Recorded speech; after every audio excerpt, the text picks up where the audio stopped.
క్రిందటి వీడియోలో function f లేదా ప్రమేయము f అనేది x నుండి yకి అనుసంధానింపబడితే అంటే మ్యాపింగ్ చేస్తూ ఉంటే దానికి విలోమ ప్రమేయాన్ని అంటే ఇన్వర్స్ ఫంక్షన్ని కనుక్కోగలమని చూశారు కదా.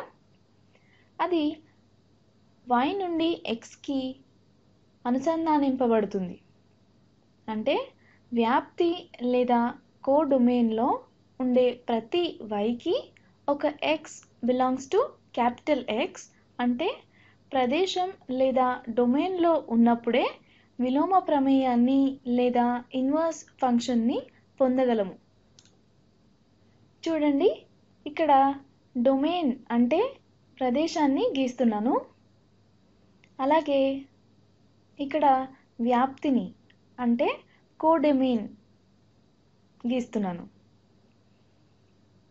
ప్రమేయము f x నుండి yకి మ్యాప్ చేయబడింది. ఈ ప్రమేయానికి విలోమ ప్రమేయం లేదా ఇన్వర్స్ ఫంక్షన్ని కనుక్కోగలము.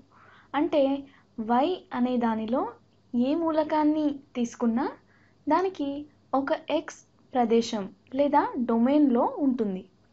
లేదా దాన్ని x0 అనుకుంటే y0 = f of x0గా వ్రాయగలము. ఇలా ప్రతి yకి ఒక x ప్రదేశం లేదా డొమైన్లో ఉన్నప్పుడే ఫంక్షన్కి ఇన్వర్స్ కనుక్కోగలం. ఒకవేళ డొమైన్లో 2 కానీ లేదా అంతకంటే ఎక్కువ xలకు ఒకే yని వ్యాప్తిలో అనుసంధానిస్తే అప్పుడు ఆ ప్రమేయానికి విలోమ ప్రమేయాన్ని కనుక్కోలేము.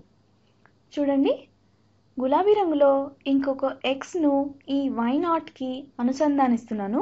ఇలా ఉంటే ప్రమేయానికి విలోమాన్ని కనుక్కోలేము. అంటే ఒక xకి ఒక y మాత్రమే ఉండాలి. అలాగే ప్రతి yకి ఒక x మాత్రమే ఉండాలి. ఉంటేనే ప్రమేయానికి విలోమాన్ని కనుక్కోగలము. ప్రతి xకి ఒక y ఉండాలి. అంటే ఇలాంటి ప్రమేయాన్ని ఏక లేదా అన్వేక ప్రమేయము అంటే 1-to-1 ఫంక్షన్ అంటాము. లేదా దానిని ఇంజెక్టివ్ ఫంక్షన్ అంటాము. అలాగే ప్రతి yకి ఒక x ప్రదేశంలో అంటే డొమైన్లో ఉండి తీరాలి. అంటే ఏ ఒక్క y కూడా xతో అనుసంధానం అవ్వకుండా ఉండరాదు. అలాంటప్పుడే ప్రమేయానికి విలోమం కనుక్కోగలం. అంటే ప్రతి వ్యాప్తిలోని మూలకానికి అంటే yలకు ఒక x ప్రదేశంలో ఉండి తీరాలి. ఇలాంటి ప్రమేయాన్ని సంగ్రస్త ప్రమేయము అంటే సర్జెక్టివ్ ఫంక్షన్ అంటాము.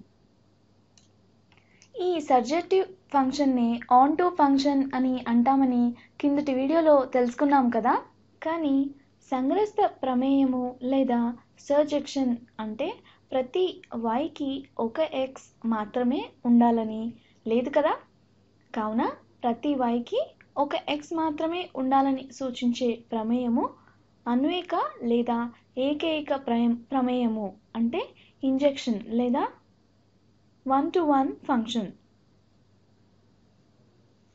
కావున ఈ రెండు గుణాలు కలిగిన ప్రమేయం అంటే ద్విగుణ ప్రమేయం లేదా అన్వేక సంగ్రస్త ప్రమేయము అయినప్పుడే అంటే బైజెక్టివ్ లేదా సర్జెక్టివ్ మరియు ఇంజెక్టివ్ అయినప్పుడే ఆ ప్రమేయానికి విలోమాన్ని కనుక్కోగలం.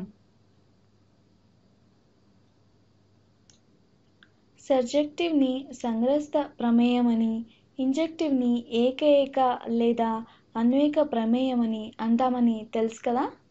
ఒక ఫంక్షన్ fని ప్రదేశం అంటే డొమైన్ x నుండి వ్యాప్తి అంటే కోడొమైన్ yకి అనుసంధానిస్తే దానికి విలోమ ప్రమేయము ఎగ్జిస్ట్ అవ్వాలంటే ఆ ప్రమేయము అన్వేకం మరియు సంగ్రస్తము అంటే ద్విగుణ ప్రమేయము అయి ఉండాలి.